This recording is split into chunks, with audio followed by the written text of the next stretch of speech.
I got the call from the police and went down to the station. Inside, I found my wife, Chloe, and a kid named Leo. Someone reported them for solicitation, the officer said, looking tired. My face was a blank mask as I signed the paperwork to get Chloe released. As for Leo, huddled in a corner, I didn't even glance his way.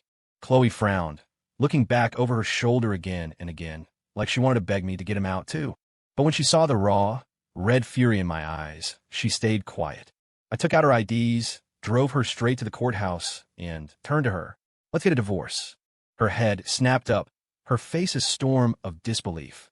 No, I won't. Last night was a misunderstanding. I laughed, a cold, sharp sound. A misunderstanding? So you weren't there? The cops have body cam footage. You were in the shower. Still a misunderstanding? You're unbelievable. A deep blush of shame crept up her neck. Her lips trembled as she kept repeating, I won't divorce you. I lay my cards on the table. I have evidence from last night. If you don't agree to this, I'll post the video online. We'll see how the esteemed Davis family holds their heads up after that. That shut her up. The look she gave me was a mix of wounded pride and helpless anger. I pulled her into the courthouse, and half an hour later, we walked out with the divorce papers finalized. She was crying silently, but her eyes were full of mockery. You're so cruel. How could you possibly think there was something going on between me and Leo? You're convicting me on a crime that never happened. She took a breath, her tone shifting. Honey, let's just call this a temporary separation. When I can finally tell you the truth, we'll get back together. I'll forgive you for this little outburst. You'll be the one apologizing to me someday. A sharp pain lanced through my gut. I grimaced. I'm tired, and I'm out of time. I don't care about your so-called truth. From now on, we go our separate ways. I ignored her frantic shouting, got in my car, and drove straight to the hospital. Last night, right when the police called, I had just been diagnosed with terminal liver cancer. I had 3 months left. Chloe and I were childhood sweethearts. We'd been together for over a decade before we finally got married. I loved her. I gave up everything to be with her, even marrying into her world without a second thought. I worked quietly in the background, supporting her, enduring the condescending looks from her family. And in the end, it was all for nothing. I lost to reality. I lost to that kid, Leo. He was a few years younger than us, a student I had mentored and helped fund through school. Now, he'd grown up to become the person who ended my marriage. Pathetic. Absolutely pathetic. I'll get out of your way. I'm a dying man, anyway. According to the divorce settlement, I wasn't taking a thing. All I wanted was peace of mind. I went back to our house, fighting the searing pain in my liver, and started packing my things. Just then, Chloe walked in with Leo. Seeing the scene, Leo's eyes narrowed. He forced a pained smile. Ethan, man, come on. Don't do this. Last night was a huge mistake. How could you divorce Chloe over it? Did I do something wrong? The room started to spin. I kept my head down, ignoring them both. Chloe's face was pale with anger. She shoved me aside and started throwing my things out of the boxes. Would you just stop this tantrum? I'm not letting you move out. Can you just listen to me for once? I scrambled for a small glass jar, the last thing my mom left me. I treasured it for years. Just as my fingers closed around it, a foot came down hard on my hand. I looked up and saw Leo's smug, triumphant face. Crash. The jar shattered. Shards of glass dug into my hand and into my heart. Leo jumped back, feigning shock. Oh man, Ethan, I'm so sorry. I broke your old junk. Ouch. Man, that hurts. A piece of glass had nicked his face. Chloe rushed to his side, frantic with worry. She held his face, blowing softly on the cut, then ran to get the first aid kit, carefully cleaning the wound. A smirk played on Leo's lips. He shot me a look of pure provocation. My hands bleeding, I trembled as I pulled a small, folded note from the wreckage of the jar and stuffed it into my pocket. It was the last thing my mother gave me before she died, and Leo had just crushed it without a thought. Watching the two of them, so wrapped up in each other, a wave of nausea and fury washed over me. I coughed, and a spray of blood erupted from my mouth. Chloe jumped, startled. She started to say something, but Leo cut her off with a frown. Come on, man, stop pretending. I can smell the ketchup from here. Chloe paused, then her expression hardened. Are you trying to get sympathy? Stop the act. Leo's the one who's actually hurt. I need to bandage his hand. I stumbled to my feet, my lips trembling, and walked out of that house without looking back. For the first few years of our marriage, Chloe's eyes were filled with nothing but love for me. We were inseparable. But something changed 2 years ago. After Leo started college nearby, he went from a lanky kid to a handsome young man. I bought him new clothes, the sneakers he wanted, and even let him move in with us. I had no idea I was letting a wolf into my home. Chloe and Leo were joined at the hip. I tried to talk to her about it a few times, but she'd just get annoyed and brush it off with excuses. Eventually, she started screaming at me whenever I brought it up. Last night's sordid scene was the final nail in the coffin of my love. But it didn't matter anymore. My life was almost over. I wish you two all the happiness in the world. My mother passed away 6 months ago. Before she died, she said she wanted to see Chloe. I called her, but she said she was tied up with something. I told her my mom was fading fast. She hesitated for a second, then said, "I have a real emergency here. I'll come first thing in the morning." The moment she hung up, I clearly heard Leo's voice in the background. "Thanks for spending my birthday with me, Chloe." It was Leo's birthday. I saw it on his Instagram feed. He was at Disneyland, and one of the photos was of 2 hands, fingers intertwined. I knew Chloe's hands. One life beginning, another one ending. My heart died that day. My mother never got to see Chloe one last time. All she left me was that glass jar with a letter inside. I never had the courage to open it, afraid the grief would overwhelm me. After she died, a tearing pain started in my abdomen. I figured it was just stress and sorrow, so I ignored it. I make myself some soup at home, trying to soothe the ache. One day, Chloe and Leo came home, both completely wasted. Chloe, propping him up, saw the soup I'd made. She immediately ladled out a bowl and started feeding it to Leo, spoonful by spoonful. My face twitched with rage. Chloe, swaying slightly, just said, "Leo's done so much for me since he started the company. He even took a few drinks for me tonight. Poor thing, he drank so much. Go make him some coffee to sober him up." My voice shook. My stomach. It really hurts. Suddenly, Chloe exploded. "What's the big deal if he has some of your soup? He was helping me. You just mope around all day, completely useless. What good are you to me anymore?"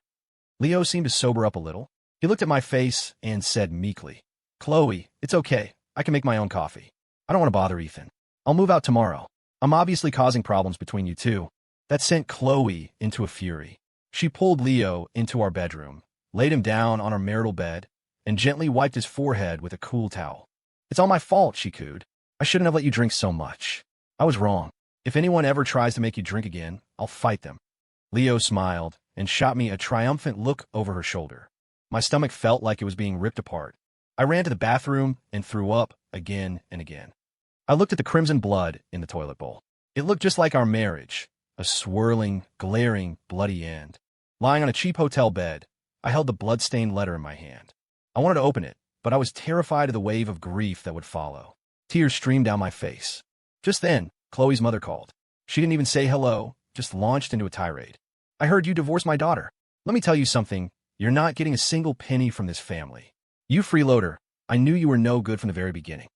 I answered weakly, "I have nothing to be ashamed of for the years I spent with your family. I'm not taking anything. Take care of yourselves." Chloe's mother paused, her tone shifting to suspicion. "You found something out, didn't you?" I gave a bitter laugh. "I don't know anything. Let's not contact each other again. Goodbye." After hanging up, I thought about all the years I'd spent with Chloe's parents. They lived right next door. I cooked for them every day. Her mother had neck problems, so I even learned therapeutic massage techniques to help her, once in the morning and once at night.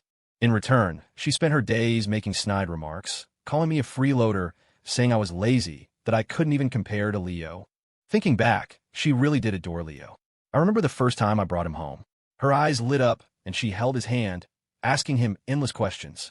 After a while, she started encouraging Chloe and Leo to go out together, just the two of them. It seems like she had already picked out Chloe's next husband back then, didn't she? Chloe's father was also incredibly pleased with Leo, always praising him for being so mature and capable. I, on the other hand, became completely invisible. I smiled bitterly. "Well, after I'm gone, Leo can be the one to take care of you." I took my medication and the room started to tilt. I was about to fall asleep when there was a loud, insistent banging on my door. I stumbled over and opened it to find Chloe, looking as proud and cold as ever. Behind her stood the ever-insincere Leo. Chloe held out a glass jar, glued back together. It was the one Leo had smashed. I saw a Band-Aid on her finger. She must have cut herself fixing it. I didn't take the jar. I just tried to shut the door. Leo blocked it with his arm. I was so weak I couldn't compete with his strength. He gave a shove, and I staggered back, nearly collapsing onto the bed. Chloe scowled. "Would you stop being so dramatic? I see Leo as a little brother. That's all. Now, come home with me." Behind her, Leo chimed in with a smile. "Yeah, Ethan, come home. I'll move out. I won't bother you guys anymore." Chloe frowned at him. "You're not going anywhere either. We're a family." I was done talking. I pulled out my diagnosis report for the hospital and showed it to her. Just let me go. I have liver cancer. It's terminal. Just let me die in peace. A flicker of suspicion crossed Chloe's face. Before she could speak, Leo laughed. Dude, are we still playing kids' games? Crying, making a scene, and now a fake diagnosis? You really went all out to try and get Chloe to hate me, didn't you? Understanding dawned on Chloe's face, followed by contempt. You are shameless. And to think I spent all that time painfully gluing this jar back together for you. Give me a straight answer. Are you coming home or not? As she spoke, she noticed a stray hair on Leo's shoulder. She carefully picked it off and flicked it away, ignoring the sting in her bandaged finger. She was so observant that she didn't see the pill bottles on my nightstand. So observant that she missed the bloodstains on my pillow. So observant that she hadn't noticed a single thing about me for a very, very long time. Seeing that I wasn't responding, Leo grabbed my arm and yanked hard. The world spun, and a vicious pain tore through my abdomen. I wrenched my arm free with all my might. But instead of stumbling, Leo threw himself backward, landing heavily on the floor. He scraped the back of his head, and a little bit of blood welled up. Chloe flew into a rage. How could you push him? She shrieked hysterically. He's just a kid. What is wrong with you? You've turned into a monster. I was so blind. She helped Leo up, and they left the hotel room. As he walked out, Leo turned back and gave me a victorious V sign. I heard him say to Chloe, "We're divorced. Why do you still care so much about him?" And I heard Chloe's cold reply. I had a dog once. When it died, I had it cremated. I buried the ashes in the yard. I watched them go, then looked at the pill bottles on the table. Chloe, I whispered to the empty room, you are the most heartless person in the world. For a second, her retreating figure stiffened. Then she walked away without looking back. I drifted in a haze, feeling my life force slowly slipping away. I was so tired. I just wanted to sleep. I had to get my affairs in order. My father was still alive, living with my sister in our rural hometown. I'd spent all these years with Chloe, barely ever going back to visit.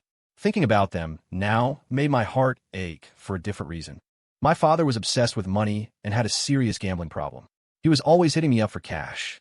If I said no, he'd go to Chloe. One time, a bunch of huge guys showed up at our house, claiming my dad owed them over $100,000 to loan sharks. They threatened to take the house if we didn't pay. Chloe and her mother were terrified. I grabbed a kitchen knife and ran outside to face them.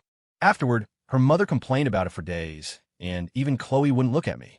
I tried to reason with my father so many times, but he'd just yell, "I'm your father. It's my right to spend your money. Even when you die, I'm going to throw a huge funeral so I can make another bundle from the sympathy gifts." My sister had inherited all of my father's worst traits. I never felt any love from them. After my mother died, they only got worse, and the stress made my condition deteriorate. I took what little money I had left and wired it to my sister's account. I sent her a text, lying that I'd made $100,000 from investment and that it was for our father's care. It was the last money they would ever get from me. A final, foolish act of filial piety. My sister called me immediately. "Come on, little brother, you got to have more than this, right? $100,000? Dad can blow through that in a month. Tell me the truth. How much do you really have? If you don't tell me, I'll call Chloe." I laughed wearily. "Go ahead. Call her. See if she doesn't take that money right back from you." I hung up before she could reply and started making calls to a few old clients. When Chloe and I graduated from college, I used my coding skills to create a few hit apps and started my own company. Later, to help Chloe's career take off, I stepped back and became a stay-at-home husband. But I was still the one who maintained our most important client relationships. I had secretly gone to countless dinners and drinks with them, all to make things easier for Chloe. Looking back now, all those nights of heavy drinking were probably what destroyed my liver. I made sure all those clients were settled. Chloe's company should be stable for the next 5 years. I'd done everything I could. The rest was up to time. Just let me go alone and in peace. One day, I was leaving the hospital with a few months' worth of medication. In the public square across the street, someone was proposing. I could vaguely make out Leo, down on one knee, holding a ring. He was looking up at Chloe and saying gently, "Chloe, you're finally free. I've been in love with you for so long. Will you marry me?" I saw Chloe's expression. It was a chaotic mix of panic, fear, and a deep unease. She glanced around nervously as a crowd started to form, many of them shouting, "Say yes." Suddenly, her eyes found me in the crowd. Her face registered pure shock, and then she started running toward me, a crazed look in her eyes. I couldn't face her. I turned and pushed my way out of the crowd. In a jostle, my bag of medication and my medical records fell to the ground. I flagged down a taxi and jumped in. I saw Chloe stop, pick up my pills and the folder from the ground.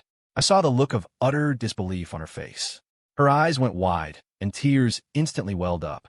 She ran after the taxi, screaming, and then she tripped, falling hard onto the pavement. "Ethan, don't go," she cried out, her voice a raw scream. "Please." I turned to the driver. "Sir, do you know the way to heaven? I want to go home."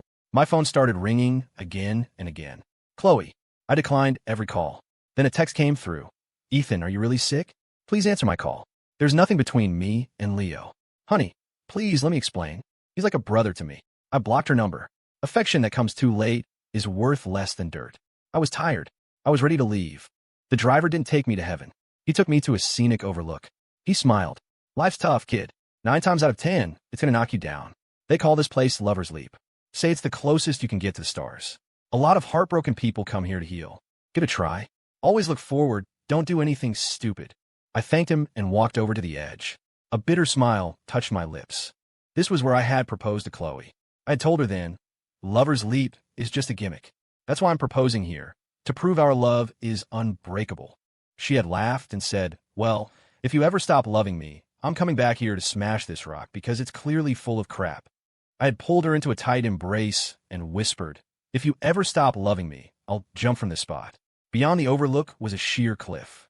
I stared out at the vast, empty sky, and the impulse to jump was overwhelming. But before I could move, a wave of dizziness washed over me. Then I saw Chloe running toward me like a madwoman.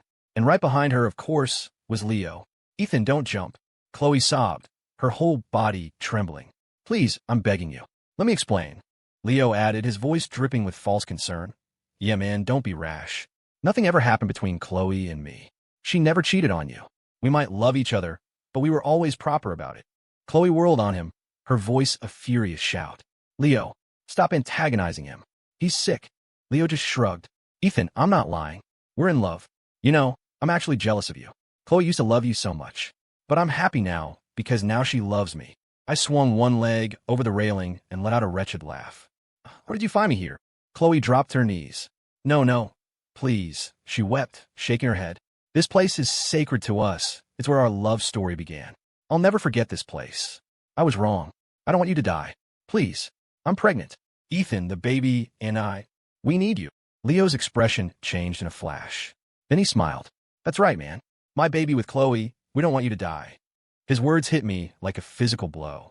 My vision swam with black spots, and I coughed up another mouthful of blood.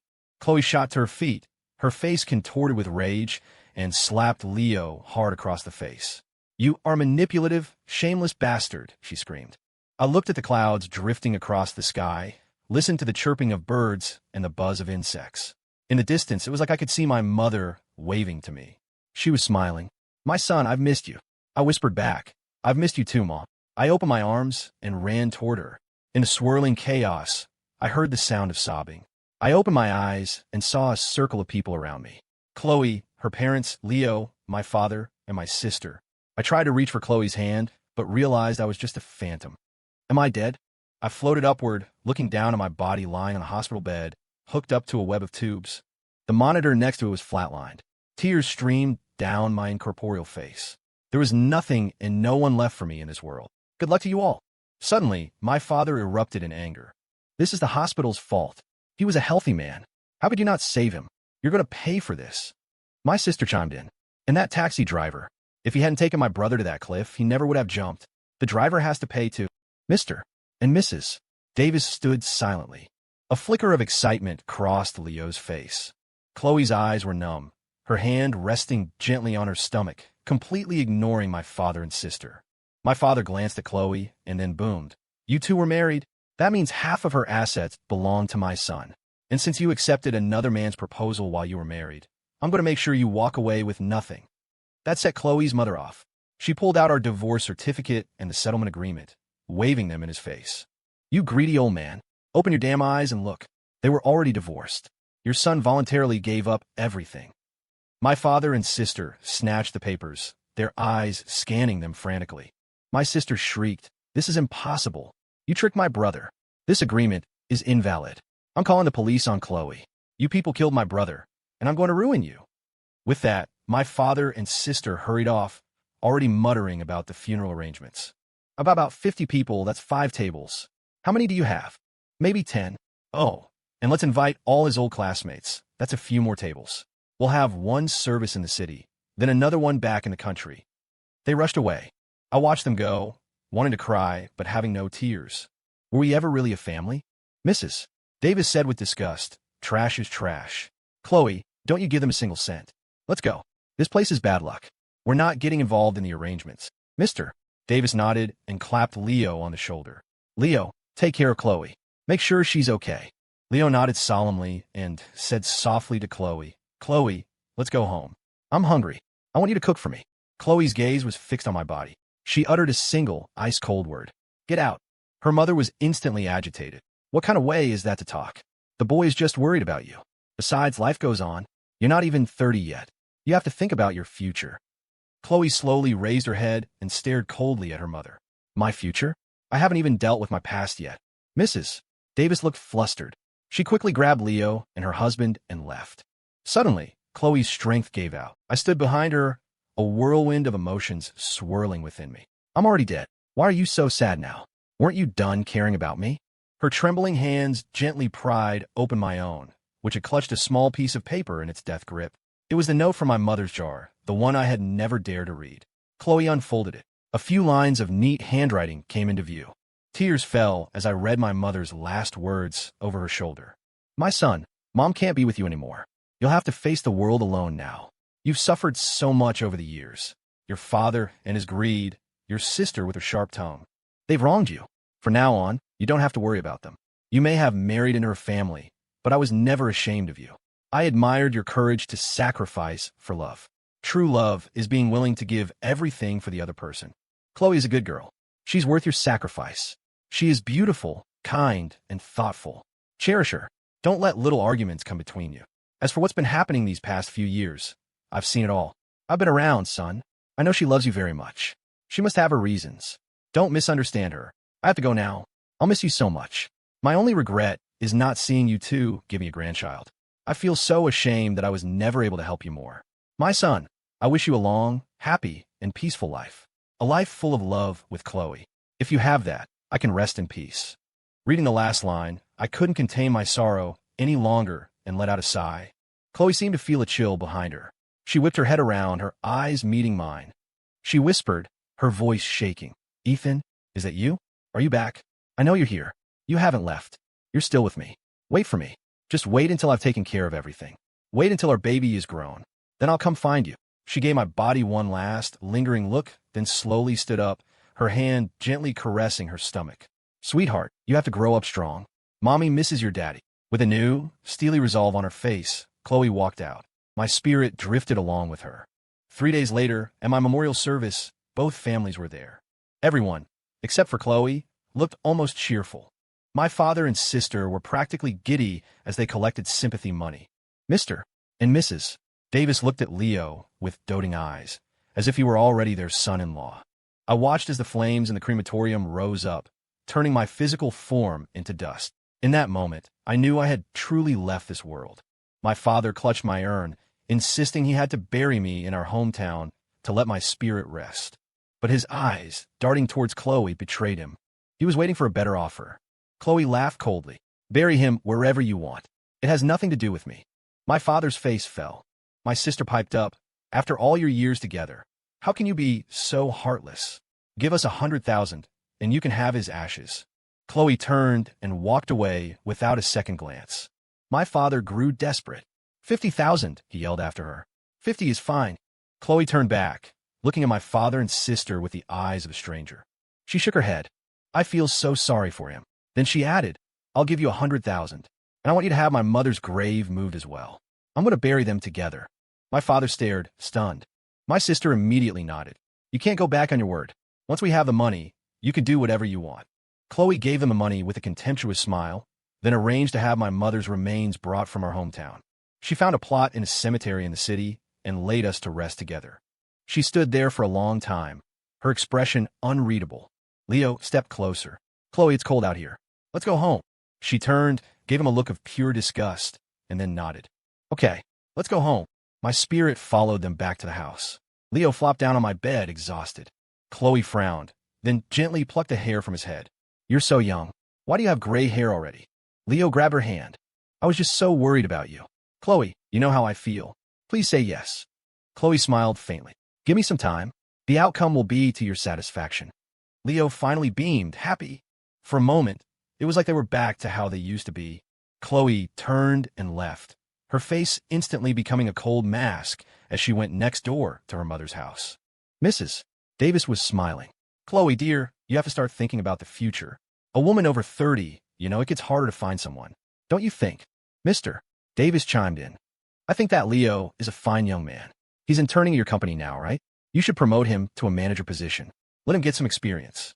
Chloe glanced at her mother, raising an eyebrow. Mrs. Davis pressed her lips together and fell silent. Chloe picked up a comb and began to brush her parents' hair. While they were distracted, she collected strands from both of them. Then she left, drove to a lab, and submitted the 3 hair samples for a DNA test. I was curious. Why was she doing this? Next, Chloe drove to a hotel. I recognized the name. It was the same one where she and Leo were caught. What is she doing back here? She went to the front desk, slapped $1,000 on the counter, and said to the clerk, I need to see your security footage. The clerk smiled professionally. Ma'am, for the privacy of our guests, we can't release that information. Chloe added another $1,000 to the pile. The clerk's smile widened. You wait right here. I'm just going to get some hot water. She scooped up the money and walked off with her mug. Chloe let out a cold laugh, then stepped behind the counter and started searching through the security archives for that night. I stood behind her, a sense of foreboding growing as I watched the screen. On the footage, Leo appeared drunk, with Chloe supporting him. He threw up all over her. They got on the elevator and went upstairs. But a few minutes after they went up, I was shocked to see the figure of Mrs. Davis creeping into the lobby. She spoke briefly with the front desk clerk and then left. And the way she was holding her phone, it looked like she was about to make a call to the police. Could it be? Did her own mother report her? Why would she do that? Just to make me misunderstand Chloe. I could feel the faint outlines of a conspiracy taking shape. Chloe's body started to tremble. Tears streamed down her face. She whispered to herself, the day those results come back, I will make you wish you were never born. For the next few weeks, Chloe lived at her office. She didn't go home once. Every day, she would visit my grave, gently and meticulously cleaning the headstone. Leo begged her to come home, but she always said she was too busy. Her parents called, urging her to come back, but she ignored them, and she hired a private investigator to follow Leo. He gathered a mountain of evidence of Leo's nights out at clubs, living a wild, reckless life. Chloe just sneered at the photos. She was also keeping tabs on my father and sister. Knowing my father's weakness for gambling, she had someone set up a high-stakes game. He lost over $1 million. The loan sharks gave him one way out: hand over my sister. After a few days of agonizing, my father did the unthinkable and lured my sister into their trap. A week later, the DNA test results came in. Staring at the report, Chloe broke down completely, her cries echoing in the empty office. The results were complicated. It took me a moment to piece it all together. Chloe had no biological connection to Mr. and Mrs. Davis. Leo and Mrs. Davis were biologically related, but Leo was not Mr. Davis's son. So, what did that mean? I couldn't make sense of it. Chloe laughed, a chilling sound. She went straight back to her office and instructed the private investigator to dig into Leo's family history in his rural hometown. On her desk was a framed photo of us. She was radiant. I looked polished and proper. She wept as she looked at it. Ethan, I was wrong. I believed that old woman's lies. I was so wrong. I didn't understand what she was regretting. She seemed to be on the verge of a breakdown. In the weeks that followed, Chloe secretly transferred control of her company to a business partner, cashing out her shares and walking away. Then, she quietly sold our house and the house next door belonging to her parents. One day, Chloe took Leo back to Lover's Leap. Leo, assuming this was to be a romantic milestone, smiled warmly. Chloe, are you going to make things official with me here? I'm so happy. Chloe's expression was distant. You knew all along, didn't you? An unnatural look flickered in Leo's eyes. He forced a laugh. Chloe, what are you talking about? I don't understand. She gave a self-deprecating smile. You're her biological son, and I'm not. You've known for a while, haven't you? She held out the DNA report. Leo's face went pale. He took a step back. Let me explain. I didn't know at first. Then my mom. She saw the birthmark on my hand and recognized me. She wanted me to marry you, so the family money would stay in the family. It was all her idea. Don't blame me. I really do like you. Huh. Chloe laughed coldly, her eyes on the large rock at the edge of the cliff. You like me? Or you like my money? It makes sense. I'm just an outsider, a tool for you to use. Leo shook his head frantically. No, I really do like you. If I'm lying, may I be struck by lightning. Chloe was unmoved. I don't believe you. Not unless you stand on that rock and swear it. Leo, eager to please, stepped right onto the large, flat stone at the precipice. I, Leo, truly love Chloe. If I'm lying, may I be. Crack. The rock suddenly gave way. Before Leo could finish his sentence, he plummeted into the abyss below. Chloe smiled as she peered over the edge. You shouldn't make promises so lightly, she said softly. Sometimes they come true. Then she took out her phone and dialed 911. Help, my brother. He was standing on the rock at Lover's Leap, and it broke. He fell.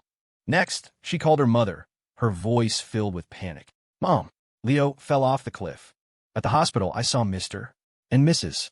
Davis again. Mrs. Davis was weeping over Leo's broken body. Chloe rolled up her sleeves. Mom, Leo needs a transfusion. We have the same blood type. We have to give him blood. Mr.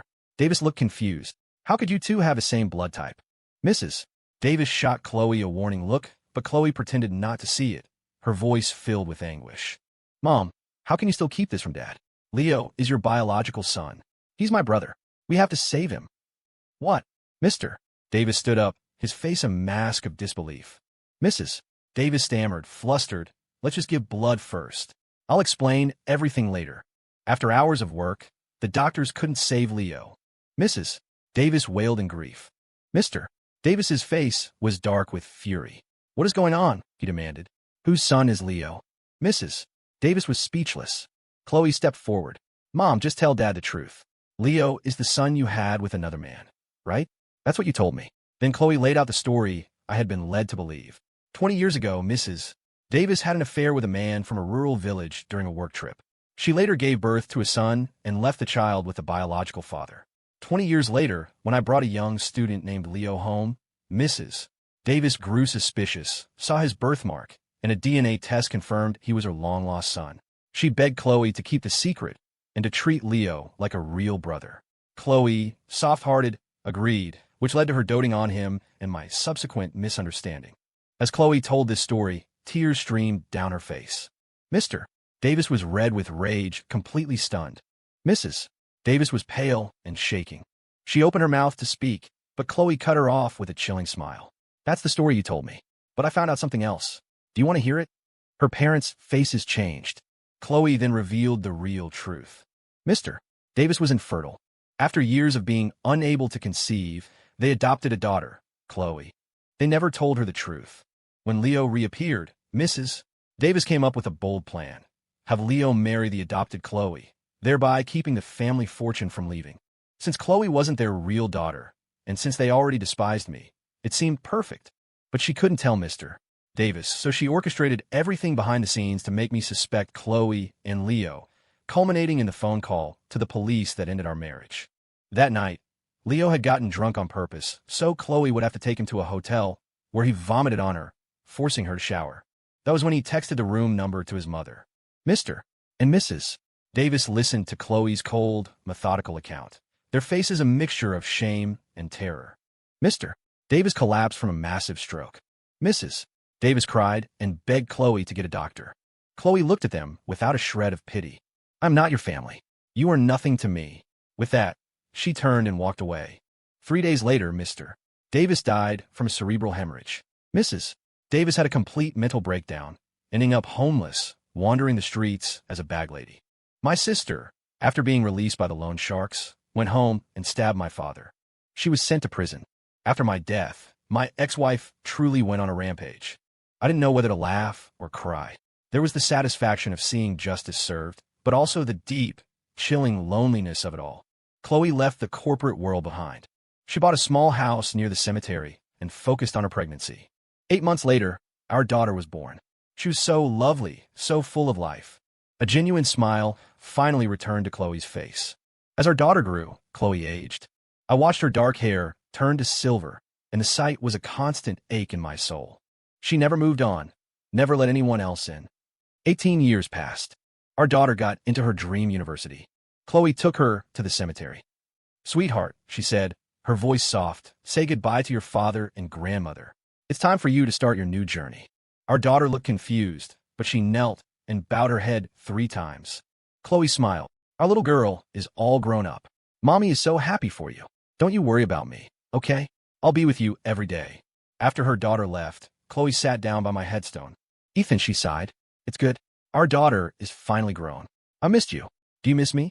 I reached out, wanting to touch her white hair, but my hand passed right through. I nodded, weeping. I miss you too. So much. She seemed to hear me. A peaceful smile spread across her face as she looked right at my eyes. Wait for me, she whispered. I'm coming.